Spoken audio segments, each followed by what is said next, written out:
Mesdames et messieurs, il est plus de 20h30 passé sur notre chaîne. Vous êtes actuellement à l'heure du journal. Bonsoir à tous et bienvenue. Dans les actualités de ce jour, la cérémonie d'investiture du nouveau gouverneur de la Banque centrale de Madagascar, Eve Ndjenarville, a eu lieu ce jour à la Cour suprême à Anoussi. Lors de cet événement, ce dernier a déclaré que la recherche de solutions concernant la dépréciation de l'ariar et pour faire face à l'inflation sont ses tâches prioritaires.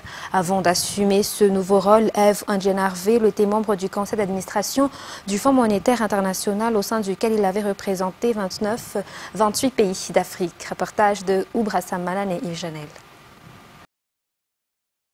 Ainsi, l'investiture du nouveau gouverneur de la Banque centrale de Madagascar a eu lieu aujourd'hui. La cérémonie d'investiture est une cérémonie formelle et que le nouveau gouverneur doit accomplir conformément à la loi avant d'assumer la responsabilité qui lui est confiée. Désormais, ce dernier est à la tête de la Banque centrale de Madagascar et la représente. Seule sa signature est approuvée lors des accords ou tout autre document impliquant la Banque centrale. Ses prérogatives couvrent de nombreux aspects différents comme la gestion de la Banque centrale, maintenir la stabilité de la monnaie, renforcer le système financier qui soutient la politique économique du gouvernement et définir la politique budgétaire. Ce sont quelques-unes des tâches énormes qui attendent ce nouveau gouverneur. Il est tenu au secret même après avoir quitté ses fonctions. Le président de la République, Ndjenarville, a honoré de sa présence la cérémonie d'investiture accompagnée des membres de la Cour suprême et de nombreuses hautes personnalités. Afin de trouver des mécanismes efficaces pour garantir la synergie des acteurs humanitaires et afin de renforcer la coordination multisectorielle en matière de gestion de risques et des catastrophes, le BNGRC a mis en place un centre national de coordination des opérations d'urgence qui sera opérationnel à partir de ce jour. L'inauguration de ce centre s'est tenue ce matin sous la direction du Premier ministre, assisté par le ministre de l'Intérieur et de la Décentralisation, le directeur général du BNGRC, et en présence du coordinateur résident des Nations Unies à Madagascar. Toujours un reportage de Oubrassam Malan. Le Centre national de coordination des opérations d'urgence au sein du BNGRC est officiellement opérationnel. L'inauguration officielle du bâtiment et des matériels et équipements y affectés s'est tenue aujourd'hui sous la direction de Tse Christian, Premier ministre, chef du gouvernement, assisté par le ministre de l'Intérieur et de la Décentralisation, Toukel Justin, le directeur général du BNGRC, le général Elak Olivier Andjiakad, et en présence du coordinateur résident des Nations Unies à Madagascar, Issa Sanogo. La mise en place de ce centre a pour objectif de coordonner les opérations de riposte aux situations d'urgence, quelles qu'elles soient, à l'initiative du BNGRC et soutenue par les Nations Unies à travers le PAM et le PNUD. Les contributions du PAM à hauteur de 160 000 $ ont permis de cofinancer la réhabilitation du centre opérationnel, d'aménager un call center entièrement doté en matériel informatique pour la gestion des urgences et d'autres accessoires pour l'évaluation des risques, le mapping et les cartographies en urgence. Ce centre national de coordination des opérations d'urgence au sein du BNGRC sera opérationnel et renforce le dispositif national de gouvernance de la gestion et de la réduction des risques et des catastrophes à Madagascar. Parlons à présent des actualités autour des élections et de sa préparation. 9 675 145, c'est le nombre d'électeurs inscrits dans la liste électorale dans toute la grande île selon les statistiques sorties par la CENI aujourd'hui. Le 31 janvier dernier s'est clôturé le recensement des électeurs par porte-à-porte. Néanmoins, les citoyens peuvent encore rejoindre les bureaux de Foukontane à partir de maintenant s'ils n'ont pas été enregistrés durant les porte-à-porte. Le président de la CENI a réitéré aujourd'hui qu'une élection se tiendra cette année, une élection suivant les normes requises et sans fraude. Un reportage de Radramanan Zatouf et Ndjenarville. Depuis le début du mois d'octobre jusqu'au 31 janvier dernier, s'est tenu le recensement des électeurs par porte-à-porte. 9 675 145 électeurs ont été inscrits dans la liste électorale dans toute la grande île durant les 4 mois de la refonte totale de la liste électorale. Les statistiques sorties par la CENI aujourd'hui sont encore provisoires selon les explications. Les carnets de la liste des électeurs sont encore au sein des communes et des districts actuellement. Environ 13 500 000 personnes pourront être inscrites dans le nouveau registre selon les prévisions. Le district de Bekil, le district qui enregistre le plus grand nombre de personnes inscrites dans la liste électorale, soit 95,31%. Le district de Beruru est le district où il y a le moins de personnes inscrites dans la liste, soit moins de 50%. Après la fin du recensement des électeurs par porte-à-porte, le président de la CENI a affirmé aujourd'hui que les citoyens peuvent encore rejoindre les Fukuntan pour vérifier leur nom dans la liste électorale. Le 10 juin prochain sera publié le nouveau registre électoral selon le calendrier sorti par la CENI. Son président réitère qu'il y aura une élection cette année, une élection suivant les normes et transparente. La CENI appelle les citoyens qui n'ont pas encore été inscrits dans la liste électorale à rejoindre les bureaux des Fukuntan. Dans l'actualité sociale de ce soir, le tirage au sort pour l'acquisition des logements sociaux à Imirtiatousk s'est tenu aujourd'hui au bureau du secrétariat d'État en charge des nouvelles villes et de l'habitat à Anoussi. Plus de 3500 personnes se sont inscrites pour acquérir ces logements sociaux. Mais pour cette première vague, seuls 320 logements sont disponibles, d'où la tenue de ce tirage au sort aujourd'hui. Ceux qui se sont inscrits mais qui n'ont pas été tirés au sort seront inscrits automatiquement pour les prochains programmes de logement. La population de ces districts d'Arivunma en fait l'objet d'un tirage au sort particulier aujourd'hui du fait que le projet a été réalisé dans leur district. C'est un reportage sur les images de Kevin Ravunerson. Des milliers de personnes se sont inscrites pour l'acquisition des logements sociaux construits par l'État à Imirtiatousk. Seulement une partie ont pu en bénéficier à travers le tirage au sort effectué par le secrétariat d'État en charge des nouvelles villes et de l'habitat aujourd'hui.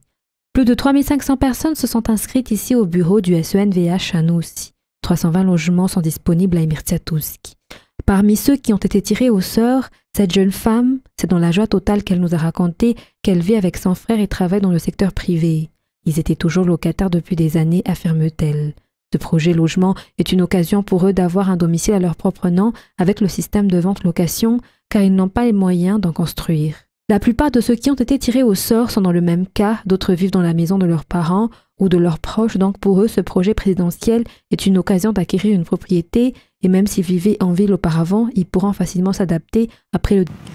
Dans la page économique, la région de Ménabé produit plus de 10 000 tonnes d'arachides, mais elles ne sont pas exploitées. En effet, la production d'huile dans cette localité n'arrive pas à satisfaire la demande alors que la matière première abonde, selon le ministre de l'Industrialisation, du Commerce et de la Consommation aujourd'hui. L'objectif de l'État est de promouvoir la production au niveau des bases. À cet effet, il appuie les paysans producteurs d'arachides dans la région par l'octroi des matériels qui ont été apportés par le ministre de l'Industrialisation, du Commerce et de la Consommation, des matériels pour la transformation d'arachides en huile. Cette démarche qui entre dans le cadre du projet pépinière industrielle répondant au Velran numéro 7 du président Anjrazuel. Reportage Daniela Martina Inzaranjansu.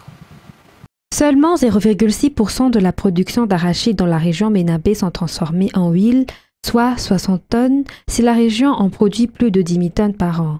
Des opérateurs qui œuvrent dans ce domaine existent dans la région, mais ils n'arrivent pas à satisfaire la demande. Face à cela, l'État a apporté des solutions en octroyant aux paysans des matériels afin qu'ils puissent mettre en valeur leurs produits en les transformant en huile. Ce matériel peut transformer entre 200 à 400 kg d'arachides par heure. Selon les prévisions, une tonne peut produire 340 litres d'huile. Le ministre de l'Industrialisation a souligné, durant la remise des matériels, l'importance de la mise en place de ces industries de base qui œuvrent dans la transformation des produits locaux. Le ministre Edgar Azaf Java a souligné également que son département lance un appel à projets aux natifs de la région qui veulent être gestionnaires de ces petites industries de transformation d'arachides à Mourdav. L'existence de ces matériels aide beaucoup de paysans car cela crée de l'emploi et apporte une valeur ajoutée à leur production. Le Velran numéro 7 du président de la République, la promotion de l'industrialisation se met en place dans toute la grande île et Ménabé a reçu sa part actuellement. Outre la mise en place du projet pépinière industrielle dans la production d'huile, Mourdav bénéficiera également d'une usine de production de sucre avec 80 000 tonnes par an d'estimation de production selon les explications. Dans la page fait divers, les efforts fournis par la police de la brigade des stupéfiants à Anous dans la lutte contre la propagation des stupéfiants se poursuivent. Hier, un homme de 30 ans a été mis sous mandat de dépôt pour vente de cannabis. Un homme de 56 ans récidiviste a été également arrêté par la police hier à Anous Patch, à surpris en pleine consommation et vente de drogue selon les informations. Fenara Koutarsoul nous en dit plus. Un homme de 30 ans a été arrêté par la police de la brigade des stupéfiants en Alamaïns pour vente de cannabis mardi dernier. Les voisins de cet homme auraient remarqué le comportement suspect de cet homme dans leur quartier et ses environs. Ces derniers ont ainsi informé la police qui lui a tout de suite tendu un piège. Hier, vers 4 heures, la perquisition de sa maison a été effectuée. 53 emballages de cannabis y ont été saisis. Ce dernier a été emmené au bureau de la police de la brigade des stupes à Anous pour y être auditionné. Il a avoué que ces cannabis emballés lui appartenaient et devaient être vendus. Il n'a jamais vu son fournisseur selon lui, mais qui se parle seulement au téléphone. Après son audition devant la justice, cet homme de 30 ans a été mis sous mandat de dépôt d'après les informations émanant de la police nationale. En outre, un homme de 56 ans a aussi été appréhendé par la police des stupes hier, 2 février, vers 19 h, en pleine consommation et vente de drogue. Le quartier d'Anous Patch est déjà dans le collimateur de la police et fait l'objet de mesures particulières, ce qui a permis l'arrestation de cet homme. Il avait encore en sa possession durant son arrestation 12 emballages de drogue qu'il cachait dans ses vêtements. Il écoule des emballages par jour et selon ses déclarations, il n'avait pas d'emploi, raison pour laquelle il vendait également depuis 5 mois. Quelqu'un lui fournissait de la drogue qu'il répartissait dans des petits emballages. Cet homme de 56 ans avait déjà été en prison pour vente de drogue. Il a été présenté devant la justice hier. Dans les actualités internationales de ce soir, le pape François poursuit sa tournée africaine. Après la République démocratique du Congo, il se rend aujourd'hui au Soudan du Sud. Le souverain pontife est là pour prêcher la paix et la réconciliation entre les communautés dans le plus jeune pays du monde. Les violences y sont quotidiennes sur fond de lutte de pouvoir. Des milliers de personnes ont été tuées. Djouba, la capitale, se prépare depuis des jours. France 24. Après 9 jours de marche, ils s'approchent enfin de leur destination, Djouba, la capitale du Soudan du Sud, qui s'apprête à accueillir le pape François. Un périple de 400 km que ces pèlerins épuisés ont accompli avec le sourire. Ce voyage n'était pas facile, mais nous voulions le faire pour montrer que quand la paix règne, on peut aller n'importe où sans rencontrer de problèmes en chemin. Quelques kilomètres plus loin, la capitale entière semble en ébullition avant la venue du pontife. Affiches et banderoles à l'effigie du pape ornent les rues de Djouba, quadrillées par des patrouilles militaires lourdement armées. Des préparatifs qui trahissent l'importance symbolique de cette visite, la première d'un pape au Soudan du Sud. Car depuis son indépendance en 2011, le pays majoritairement chrétien n'a jamais vraiment connu la paix et porte encore les séquelles d'une violente guerre civile. Dans ce contexte, de nombreux Sud-Soudanais espèrent que le pape saura redonner de l'élan à un processus de paix à bout de souffle. Le pape va nous amener un message d'amour, de paix et de réconciliation, un message d'unité pour tous les enfants de Dieu dans ce pays. En 2019, le pape François avait reçu Salva Kiir et Riek Machar au Vatican. Il avait alors embrassé les pieds des 2 dirigeants rivaux, un geste symbolique de réconciliation qui avait marqué les esprits. Et le Premier ministre burkinabé a proposé la création d'une fédération entre son pays et le Mali, tous deux confrontés à la violence djihadiste et dirigés par des militaires putschistes qui ont exigé le départ des soldats français de leur territoire. France 24 nous en dit plus. Le Burkina Faso et le Mali bientôt unis dans une fédération. C'est du moins la proposition du Premier ministre burkinabé en visite à Bamako cette semaine. Nous pouvons constituer une fédération souple qui peut aller en se renforçant et en respectant les aspirations des uns et des autres chez eux. Un projet de rapprochement entre 2 pays qui se ressemblent. Le Burkina comme le Mali sont confrontés à la violence djihadiste et sont dirigés par des gouvernements de transition issus d'un putsch militaire. Tous deux ont aussi récemment exigé le départ des soldats français de leur territoire. Le Mali s'est lui rapproché de la Russie et notamment du groupe paramilitaire Wagner, régulièrement accusé d'exaction par les Occidentaux. Nous sommes prêts à partager notre expérience, nos idées et nous enrichir des idées et des expériences des autres, surtout de nos frères avec lesquels on a le même objectif. Un objectif commun, celui de contenir la spirale de violence apparue au Mali il y a une dizaine d'années, qui s'est depuis étendue au-delà de ses frontières dans la région du Sahel. Une fédération avait déjà été constituée en 1959 entre le Mali, le Sénégal et le Soudan. Elle avait alors éclaté une année plus tard, au moment des indépendances. Le Premier ministre israélien Netanyahou a été reçu hier soir à l'Elysée par Emmanuel Macron. Au menu des discussions, l'Iran et son programme nucléaire. Netanyahou souhaite mettre la pression maximale sur le régime iranien. Le président français Emmanuel Macron a condamné la fuite en avant de Téhéran. France 24. À Téhéran, le chef du département de l'énergie atomique déambule dans cette exposition censée vanter les réalisations de l'industrie nucléaire iranienne. L'Iran cherche ainsi à montrer que ses programmes nucléaires servent uniquement à des fins pacifiques, alors que les Occidentaux s'inquiètent. Mercredi, le chef de l'AIEA s'est dit préoccupé par une modification significative effectuée dans l'usine souterraine de Fordo.